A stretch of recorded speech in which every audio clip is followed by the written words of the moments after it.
Welcome back to Ty and That Guy. Before I say anything, my wife has gotten in my ass, and producer Joseph has also gotten in my ass about saying like and subscribe at the front of the video, because it would support us. And these podcasts are our way of bettering humanity and bringing education and culture to the world and to the masses. So we understand how important this service is that we're providing for you guys. So if you please could support us by liking and subscribe us, we can save more orphans and sick puppies. Today's a medium special. It's half special show today. I like to say it's special when we're talking about a movie that I really, really want to talk about, or we have a guest that we really, really want to talk to. And one of the movies that we're discussing today, I really want to talk about. The other one, I'll let you introduce the movies. So today I think it's a special episode because we're talking about, my birth, sort of the important things from my past, my history, because we're talking about Devil Baby. It's the Devil Baby episode. Uh-huh. And specifically, I had watched the movie Immaculate recently, and I told Wes to watch it. And I felt like there was a really interesting parallel, obviously, in some obvious ways and also in some not obvious ways, with the classic film Rosemary's Baby. And I wanted to talk about what the interesting differences between the two, even though they're technically the same genre of the Devil Baby genre. I felt like the horror and the problem of the movie, the problem meaning the dramatic problem in the movie, was very similar, because what the paranoia of gaslighting the woman, particularly in Rosemary's Baby, I mean, it's the deterioration of this woman by being constantly manipulated, and her genuine fears that really are honest and true through the movie are just completely placated, push it to the side. She's not being valued in her experience in being pregnant. She's like, I think something's wrong. Like, I'm like bleeding out my mouth. I got circles under my eyes. I can't sleep. My fingernails are falling off. Like, something doesn't seem. No, you're fine. You're fine. And when she's like, maybe I should get a second opinion. Like, no, you're just being crazy. You don't need a second opinion. And I think the term gaslighting is also really or spot on here, because that came from the movie Gaslight, where the guy was doing similar manipulations to his wife. And one of the things that he did is, correct me if I'm wrong, but wouldn't he turn up the gaslight, turn it down, and then she would say, something is happening with this thing, and he says, no, you're just, it's okay, everything's fine, everything. And so they had similar cultures where the woman goes into this culture where they have complete control over her. That's to me, when I think of horror, these type of horror movies are really scary to me, when it's grounded in reality. In some ways, there is a reality to it where they have no control, and they don't know, they're unaware that they're trapped. Well, and that's one of the interesting parallels, because there's some things that are parallel and some things are different. But one of the interesting parallels to me is in both movies. So in Rosemary's Baby, our character has moved to a new place. So she doesn't know anybody. She's just learning who her neighbors are. She's very out of her element, and she does not have her usual support system. So all she has is these weird neighbors that keep showing up, and her husband, who, as you said, we learn as the movie goes on, has been gaslighting her the whole time. So we pluck her out of a safe place and put her in this uncertain place where everybody's manipulating. Immaculate follows a similar path, where we have this woman who's a nun, or novitiate, I guess, which is like a nun in training. So as somebody who's going to be a nun is plucked out of where they started out, where they know everybody, and put in this brand new situation. They don't know anybody. The character doesn't even speak the language. She's just learning Italian, and everybody at the monastery or the nunnery she goes to speaks Italian. So it's the same kind of thing where she has nobody to count on, really. And even the people who you should be able to count on. So in Rosemary's Baby, you should be able to trust your husband or your spouse, right? You should. And even that character turns out to be nefarious. And in Immaculate, you should be able to trust the priest, right? If you're a nun, you should be able to trust the priest that is looking out for you. And turns out even the people she should be able to trust are gaslighting her and manipulating her. Well, Immaculate makes some interesting choices. It reminds me a lot of Suspiria, the opening of where there is a nun who is trying to escape this place. There's these weird red-faced nuns that track her down and they rip her leg apart. It reminds me of the escape of Suspiria, because Suspiria, she's escaping. It's a different country. It's a different place. It's a different. So then when Sydney Sweeney shows up to that convent, you already, the director has already given you some information that, okay, this place is not a good place. There is something about it that the other girl was running from, and this girl seems to be positioned to be in whatever place that other girl was in, and it wasn't good. So the oncoming dread of what's going to happen to this girl, because we, the audience, know more than she knows when she arrives. And so that's kind of when some of the paranoia comes.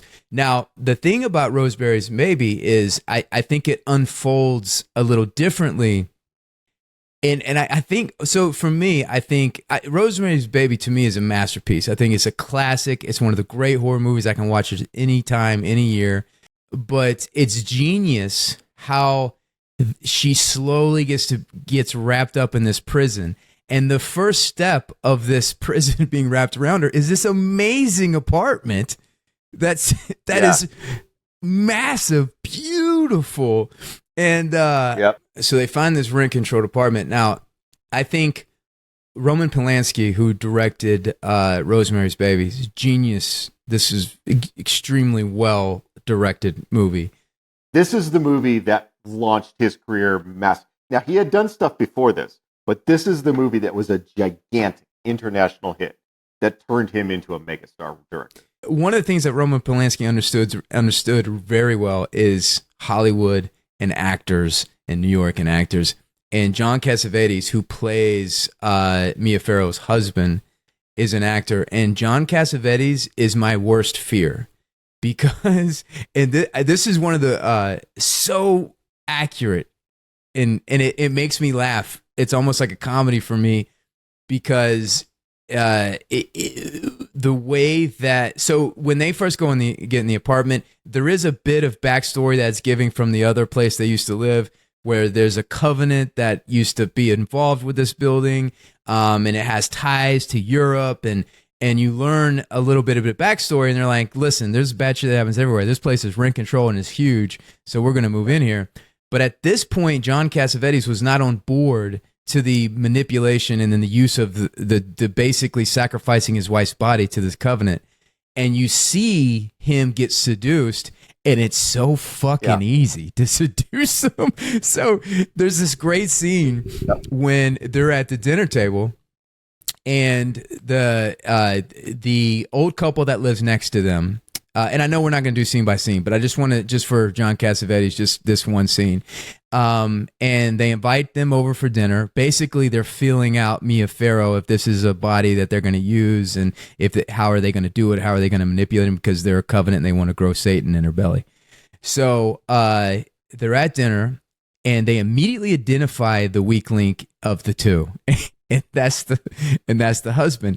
And where does he trigger him? He talks about a play that his husband was in, and he's like, I don't even think the husband had any lines in this play, and he said there was something about the way you moved your arm in this one scene, and you see John Cassavetes light up. You mean when he was in there and I moved my arm in a certain way? He goes, yeah, that was so powerful. And he was like, this is what I was thinking when I was doing that. And he goes, what other roles do you have? And he goes, I'm up for a couple of roles.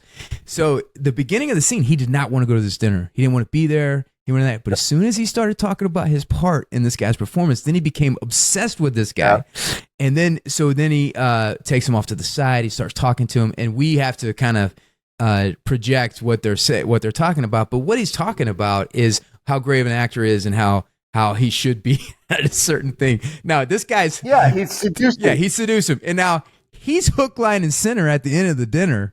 And almost at this point, I mean, maybe there's one more conversation, but he's almost like ready to sell his wife's body down the river, just by this thing. And if somebody watches that, they might think that if they think that that is a fast transition, they don't understand actors. But you bring up a point that I think is very interesting. That is true of all of these Devil Baby movies, and is especially true of Immaculate and Rosemary's Baby. Is this idea at the core of it is that women's fertility is a thing to be sold. That is one of the core fundamental ideas, that a woman's ability to carry a baby is a resource that can be bought and sold. So Cassavetes is selling his wife's fertility to the coven in exchange for their help with his career, which implies that it's a thing he has the right to sell. This idea that women's fertility does not belong to them. Right. And in the case of Immaculate, the same thing's happening there, where this nun is being impregnated against her will and without her consent. Mm-hmm. But it's treated as a miracle, a blessing, because, of course, she shouldn't have any say over whether she gets pregnant or not.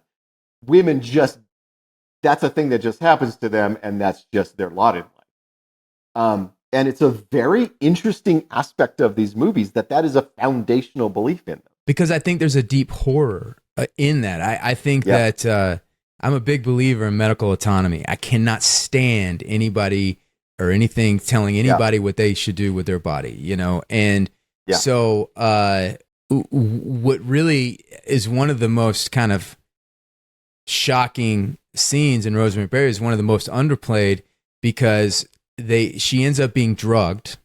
She has what she thinks are dreams of they're doing seances around her or whatever, and her husband's there. They're all standing there naked and they're watching her, and then the devil comes and has sex with her. She wakes up the next morning and she's kind of out of it a little bit, and she's like, what happened last night? And then he says, I basically said I had sex with you while you were knocked out. And she's like, you had sex with me when I was out? Like when I was like, and he goes, yeah. And he's like, yeah, I just figured, I didn't want to miss the moment. She's like, well, couldn't we have done it in the morning or the next night? But it's like, even that, that is so fucking creepy. It's so fucked up. It's like he just used your body while you were sleeping. Even though it's his wife, that's not, that. And it was so subtle where she's a little bit weirded out by it, and like this shouldn't have happened, but she doesn't want to be the nagging, But it's not treated as the potentially divorce level offense that it probably should be. Yeah. Right? Yes. Yeah. Like if you're like, oh, hey, hon, you were passed out from like booze and drugs, so I just went ahead and had sex with you. What you were saying is, hey, hon, I raped you. Yes. While you were asleep. Right. And the husbands cannot rape their wives laws, those all ended in the 70s. That shit ain't true anymore. Oh shit! Wait, there was actually laws that. Yes, I mean, just in the 70s. Go ahead. Yes, this movie predates that. Oh wow! That for a long time it was legally in many places it was not possible for a husband to rape his wife. Wow! Any sex they had was de facto consensual because she gave him her body when they got married, and then she no longer has the choice to say no. I know what you're talking about. I remember reading something about Rosemary's Baby and saying that was post that. But the movie, I don't know, maybe it is a choice by the director and the writer, but the movie leans away from it, where she does she does acknowledge the fact of like that she's uncomfortable with it, and that's weird.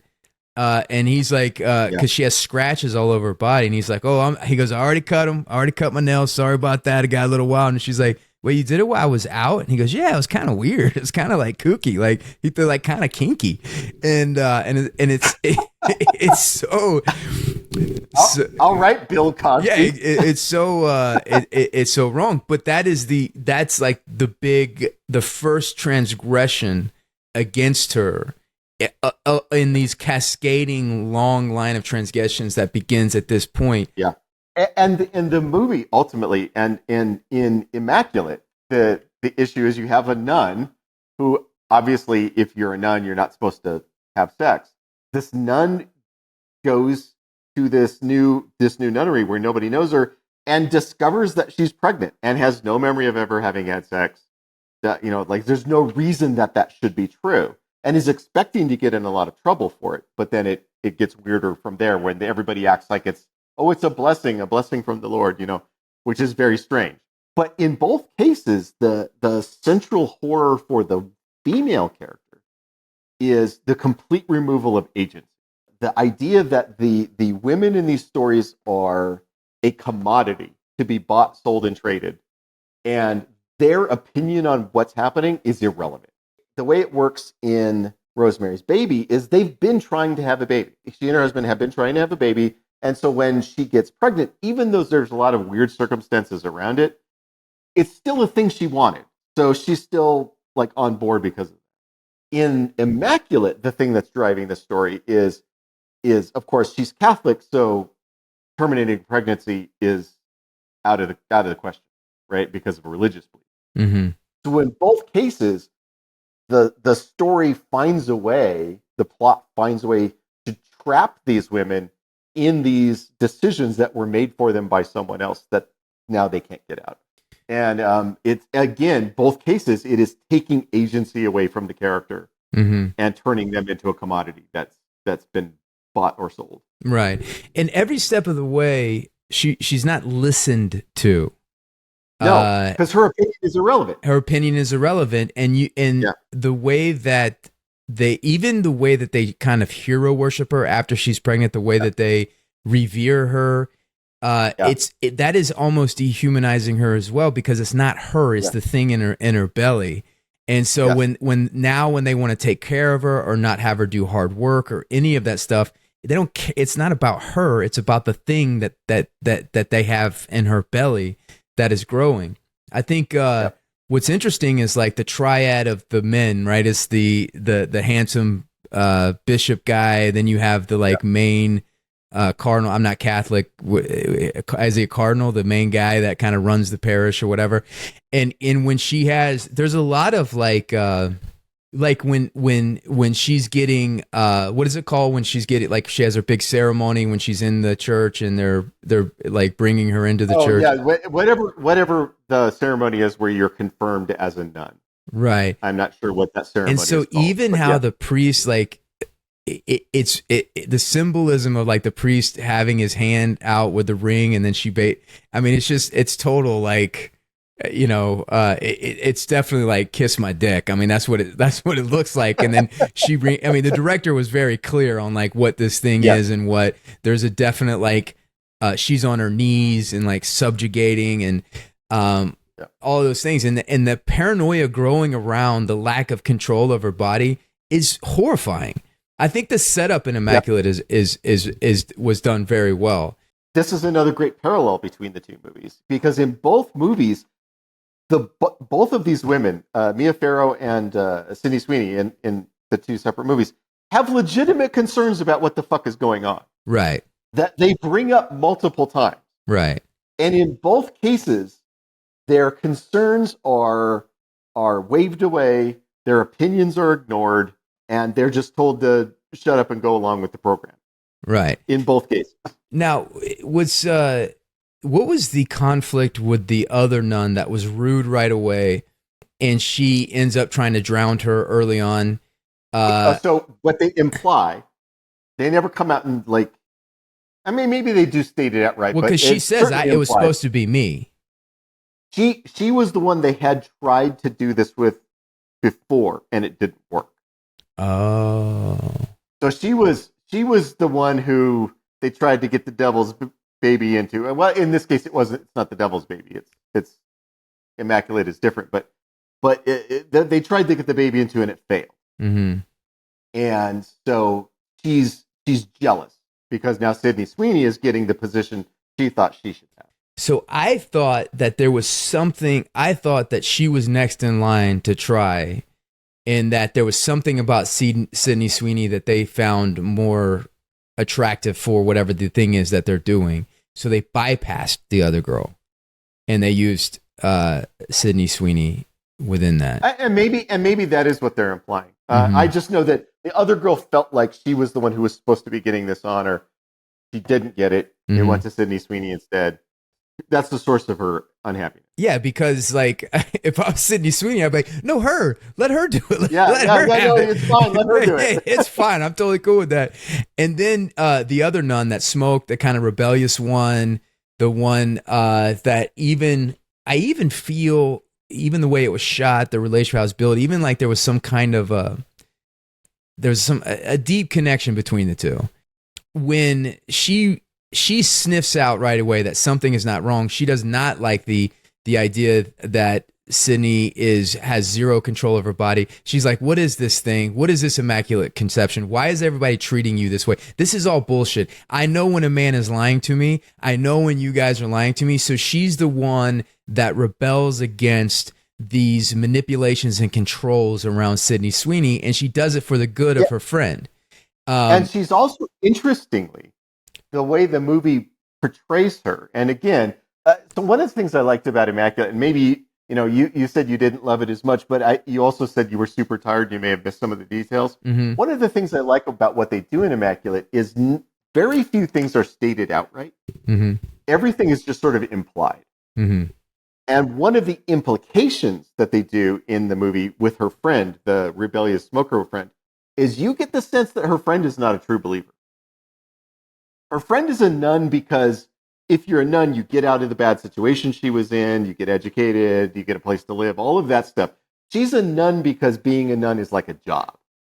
And she needed a job. Yeah, and she says that to her. So she has the conversation with her, and she's like, when I saw these nuns, I realized what a great life they have. They have food, they have clean clothes, and they're not getting the shit beat out of them by the relationship that she was in before. So she was in it for the safety and the security. Right. So when they're all going, oh, it's Immaculate Conception, her, as a non-believer, goes, I don't think that's actually true. I don't think that's a real thing. Something else is going on here. So her skepticism is founded not only in her concern for her friend, which I like that she's concerned for her, but it's also founded in the fact she's not one of the true believers. Mm-hmm. Just like this whole mystical shit you think is happening here, I don't think that's actually true. I don't think that mystical shit actually happened. So it's an interesting position for her to take. And then again, like her punishment is again body horror. They have her trapped in that thing. They pull out her tongue and they cut out her tongue and they fucking show it. Jesus Christ. Yeah.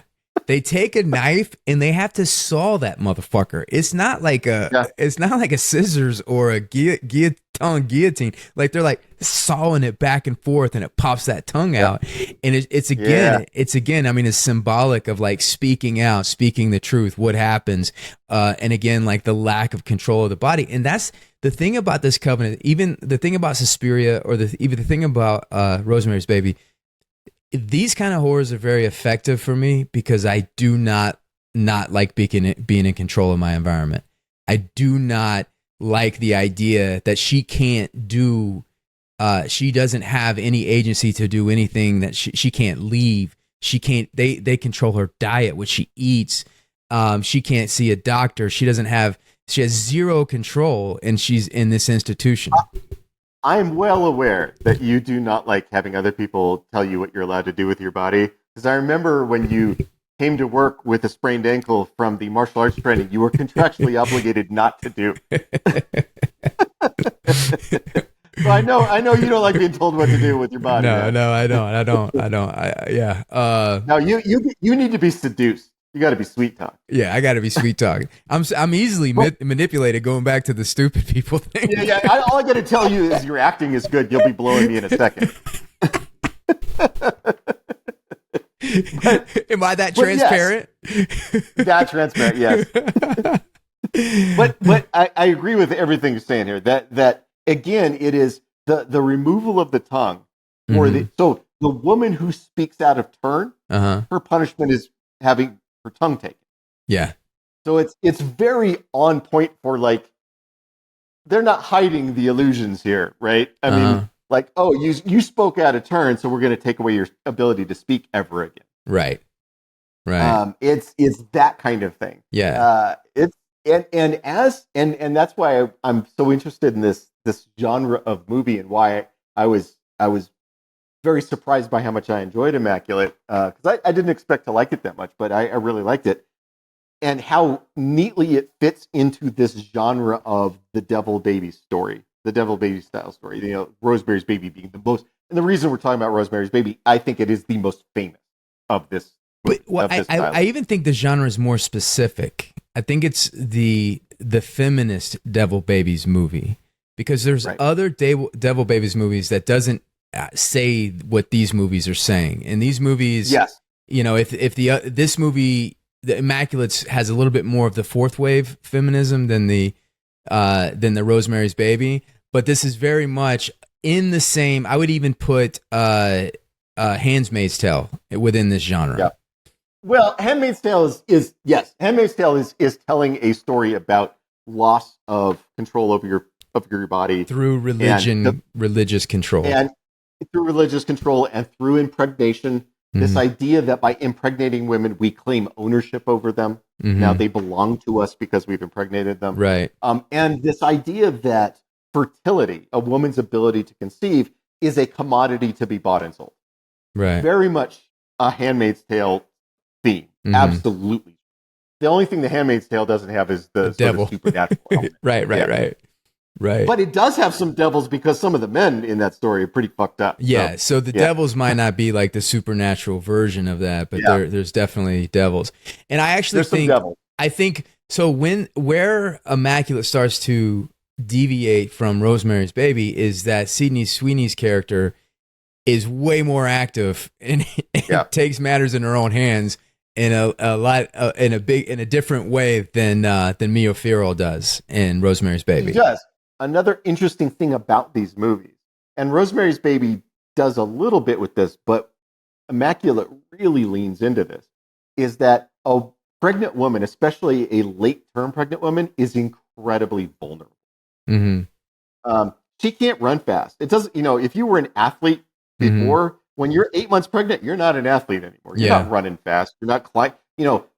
In Immaculate, toward the end, we see Sydney Sweeney doing all this sort of physical stuff, climbing mm-hmm. over things and running and all that stuff. And she's doing it like a very pregnant woman would, which mm-hmm. is slow and clumsy and all of that. You lose all your sort of agility as a tool of control mm-hmm. over female independence and female agency.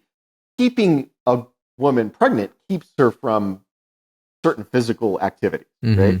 Mm-hmm. And Immaculate really leans into that. That by the time Sydney Sweeney has said "fuck this," which mm-hmm. she does, as the movie goes on and she becomes more and more clear, some shit is going on. Some nefarious shit is going on. The turning point is when they cut her friend's tongue out. Oh yeah. By the way, having somebody cut your friend's tongue out should be a warning sign. That's a signal. That's a shot across the bow. It is. Yeah. And Sydney Sweeney's character is smart enough to see that shot and go, "Oh, some fucked up shit is going on. Some heinous shit is happening now." Right. But by the time she finally pulls the plug on going along with this thing, it's like, "Oh, fuck this. I'm out." She's so pregnant at that point. Yeah. That she's lost a lot of her ability to get away, right? She's struggling physically to get away because of how pregnant she is. For me, and I think this is a matter of degrees. When she does the chicken mutilation within the sheets and the guy comes in, she fakes, and I think they do this in Rosemary's Baby as well, is where they have fake like a miscarriage. But she fakes this miscarriage. The guy then, is he a bishop? What is he? Is he a cardinal? What's his? He's some high-ranking Catholic guy. So when she says, "I need to go see a doctor, a real doctor," and then he kind of caves and they're going to take her into town. For me, it released a little bit of the tension for me that I feel like should have been held in degrees, in the sense of the guy seemed to have cared about her a little bit, because if there was a full-on miscarriage. The baby's done. It's also an acknowledgement of the guy of like, that he would take her out that there is an acknowledgement that they do need a real doctor for that situation. And I understand the dramatic tension when she's in the car and then the lady's like put her face in the blood and then discovers the chicken and then she calls, and I understand like how that works, but to me it wasn't worth the cost of releasing the tension, because she gets out, she runs, she almost gets away. I like the situation of her almost getting away with like that, but because the guy that is in control of her, there's a bit of humanity in him in that situation that just releases a little bit of the tension. That's just my personal thing, you know. Yeah, I understand what you're saying, but I actually found that a very believable moment.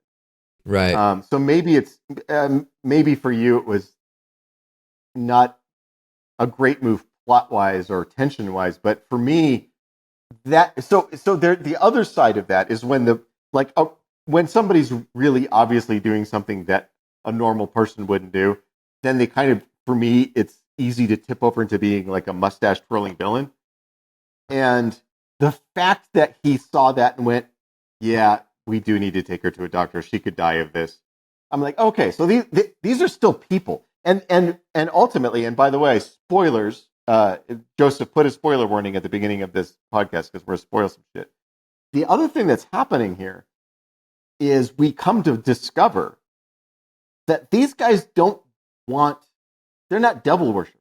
They don't want the devil to come back so that they can worship the devil. Right. And let me be clear. That is the point of the movie.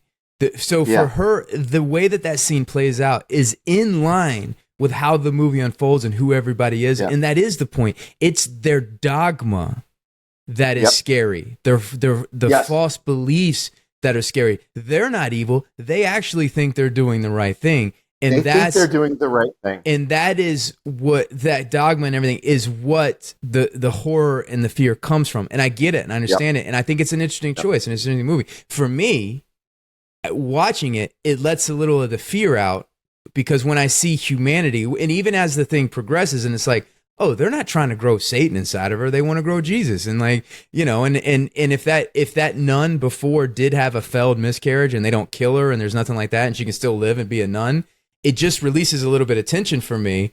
Whereas as a thing watching that. That's interesting, because with horror, I actually kind of have the opposite reaction. And this is all down to personal reactions. Neither of us is objectively correct. This is just all personal shit. But for me, when the people doing horrible things are human, and they seem human, and they have human reactions to things. Yeah. So I'm like, oh, a person can be just a person, a normal person. They don't have to be a devil. They don't have to be possessed. They can just be a person and still find a way to justify the horrible things that this person is doing. I actually find that scarier. Interesting. Because for me, that's the horror of real life.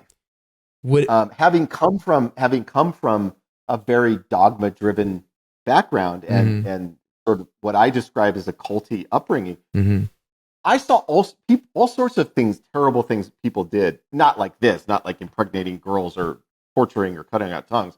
Nothing movie like that. But people treating family in a way that was fairly horrific, and feeling totally justified in doing it because their dogma said that's what you're supposed to do. And to me, and those same people would rush you to the hospital if you were bleeding. So that it's not like they've lost all their humanity. It's just in this one particular area, they firmly believe in a dogma that causes them to do what I would consider to be awful things. And I think that's actually scarier. Yeah, but you know, so for me, what really scares me is like in Rosemary's Baby, where the person that she's supposed to be able to trust the most and care about the most completely betrays her and basically sacrifices her body to this covenant. And the fact that this covenant do not care anything about her, that they want to raise the Antichrist.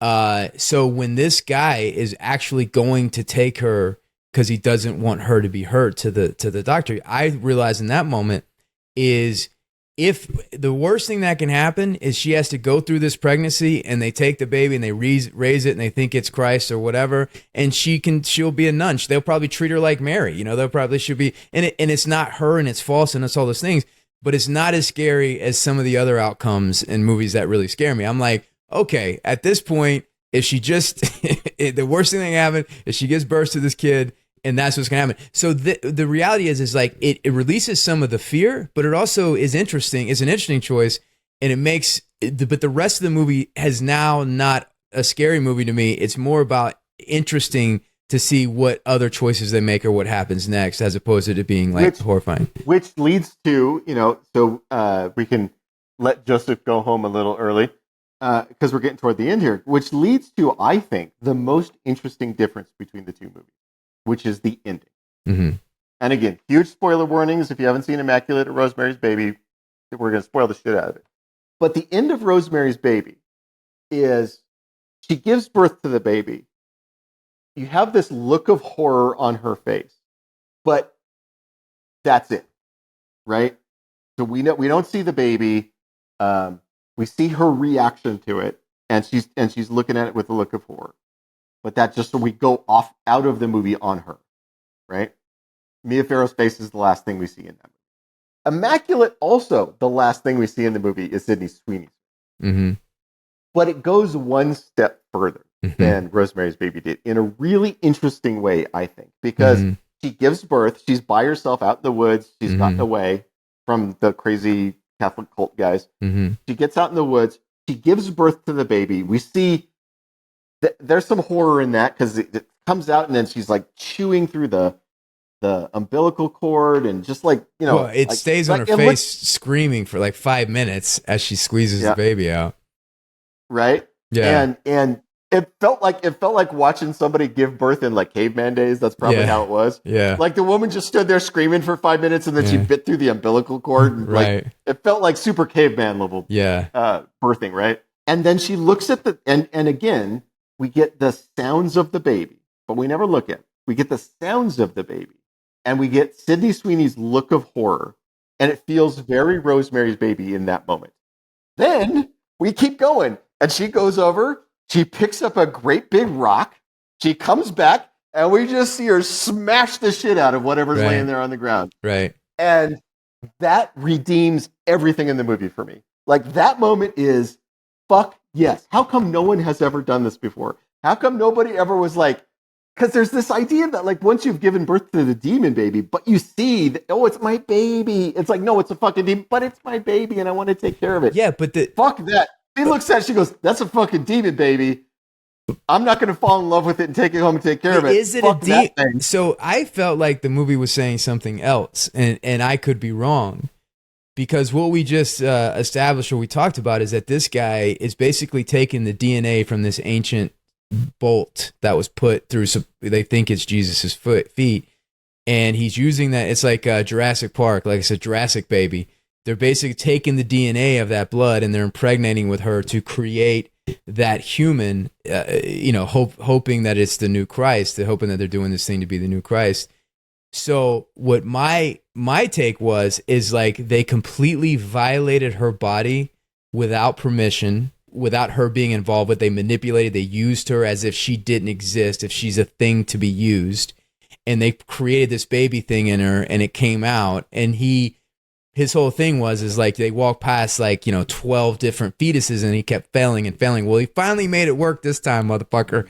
But her thing is like, you motherfuckers want to, use my body and fuck me? Well, fuck you. And I'm going to smash this fucking thing with a rock. And that's what I thought the movie was saying. This is open to interpretation, but I'm going off of sound design. The sounds that baby makes are fucked up. Well, because it doesn't sound like the sound. Yeah, but I don't think it's a demon. It sounds like a fucking demon animal baby. Well, in this movie, there's no supernatural in this movie. And so it's probably like, I think it's like whatever his biology or whatever the science of taking this ancient DNA or whatever, it's just not working properly. So maybe the baby was deformed or something that didn't work. But I think she was saying, fuck you, and smashing the baby with that. Whereas, and that's That is a perfectly valid interpretation. But with what I think about the ending of Rosemary's Baby, and I think that some people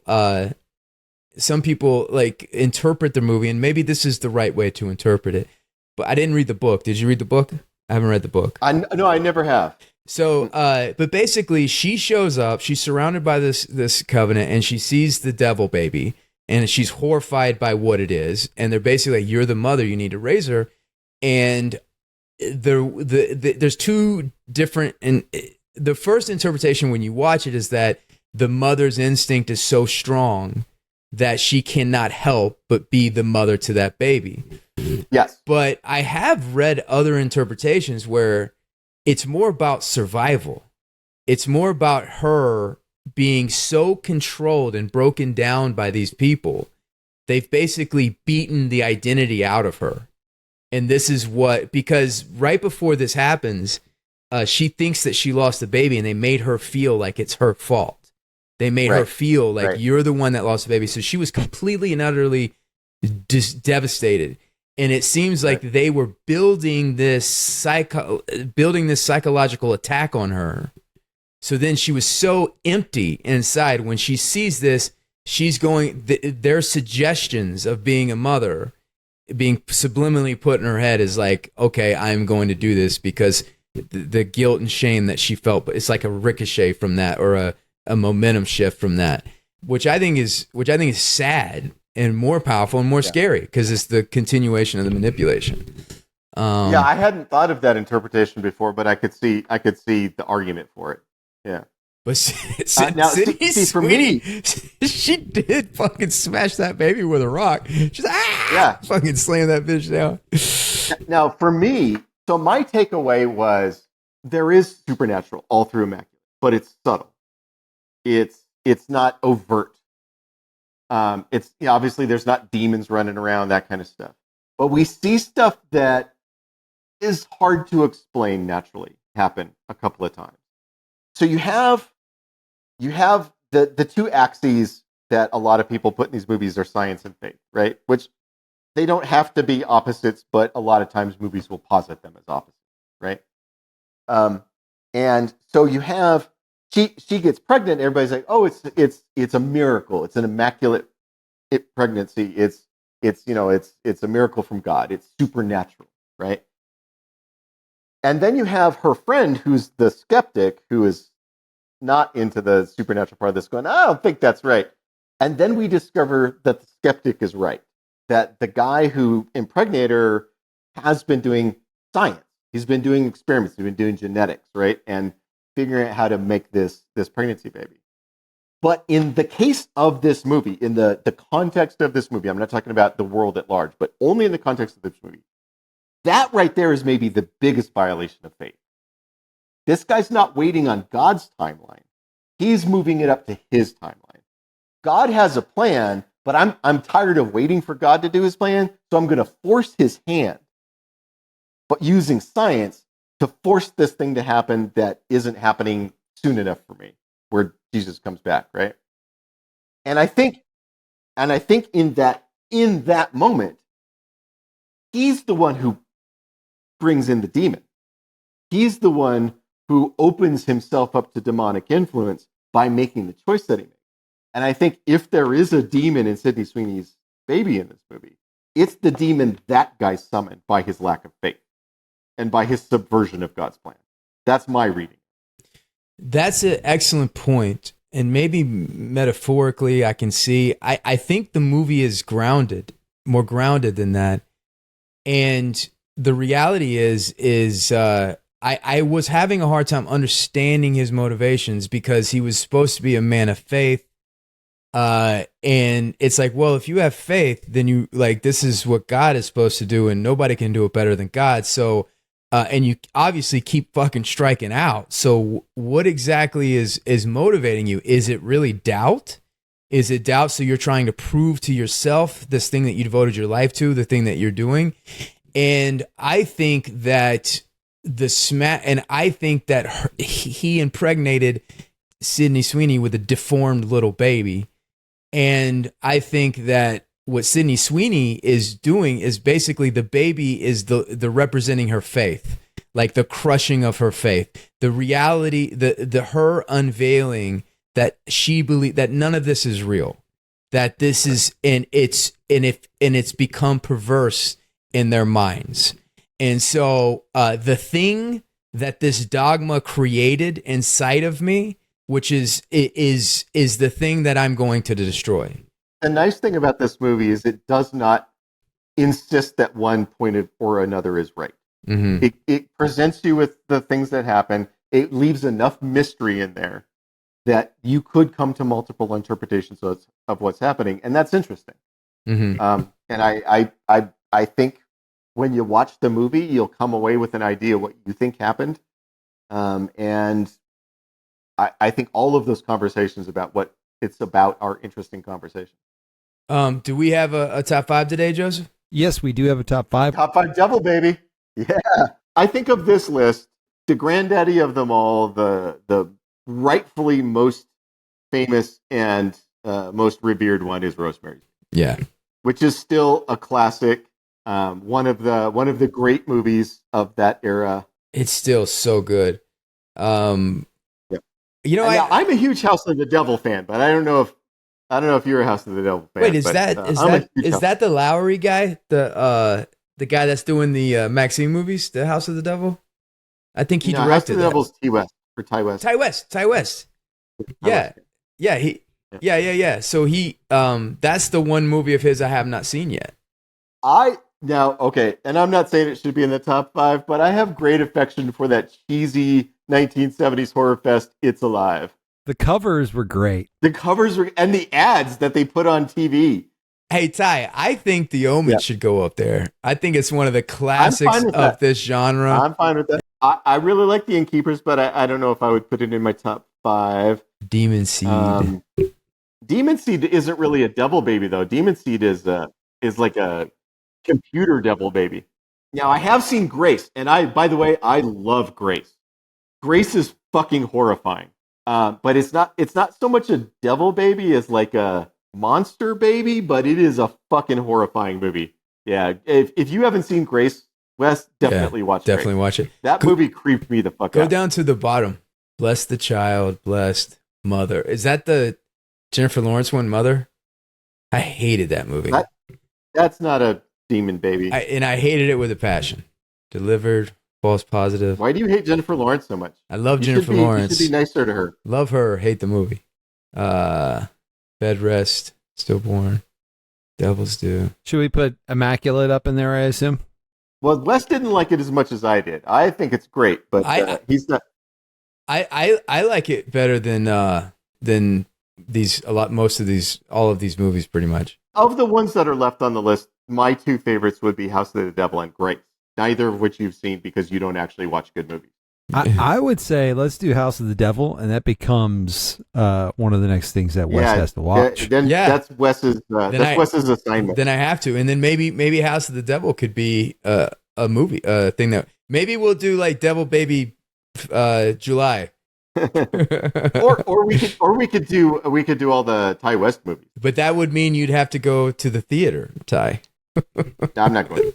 Thank you guys for hanging out with us. Thank you for liking and subscribing at the beginning of the show, and hopefully you guys don't get pregnant with devil babies.